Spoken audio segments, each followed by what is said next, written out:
It's not every day you find yourself capsized in icy, stormy waters hundreds of kilometers from shore and live to tell the story. Not only is one Canadian telling this story tonight, his brother and 9-year-old son are too. The three are from Calgary and had been sailing from Puerto Vallarta, Mexico to Hilo, Hawaii, 450 kilometers east-northeast of Hawaii. They found themselves in a whole lot of trouble. Our Paul Hunter is here with the details of what happened next. Paul?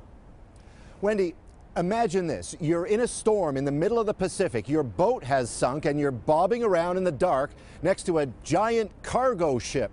2 men and a 9-year-old boy. What a night. There's no video of the actual event, so picture waves like this and 3 Albertans in this tiny sailboat way out in the Pacific. As a storm worsens, they lose all power and desperately call for help. Meet Brad James with the beard, brother Mitch, and Brad's 9-year-old boy, West. Well, I didn't say, are we gonna die, but I said, we are gonna die. To the rescue, this massive cargo ship, but it's 240 kilometers away. When rescuers finally pull up 6 hours later, the giant ship was itself tossed by the waves and wind. It smashes the sailboat.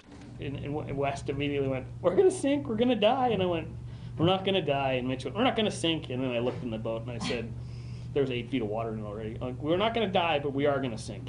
In the ocean, past midnight, storm raging as the cargo ship's crew works hard from above. They had 3 guys on the bridge, and their only job was to watch us, keep your eyes on us. And that's what they did, and they never lost us. With determination and luck, brother Mitch was rescued first. But it was more than 2 hours until Brad's son was hauled in, his dad, who'd held him all that time, still in the water. And they just pulled the ladder up, and he disappeared, and I was, you know, that's what I wanted, right? That's what I've been working for. And then Brad himself, the last to reach safety. And it was just like a gauntlet of happiness, you know. And everyone was, you know, not everyone, but most of us had tears in our eyes, and then from that point on, it just, you know, like it just came to realize that what this was and how difficult this was and how incredible it was that it turned out the way it did. This is the only picture of the whole event, safe and dry in the captain's quarters afterward. They all continued on to Hawaii with a story they'll never forget about a terrible night and the giant ship that came to their rescue. There's a whole bunch of guys on a boat that saved my life and saved my son's life and saved my brother's life. Said the captain of that cargo ship, Wendy, in his 35 years of sailing the world, this was his first rescue. Amazing story. Thanks so much, Paul. Paul Hunter tonight.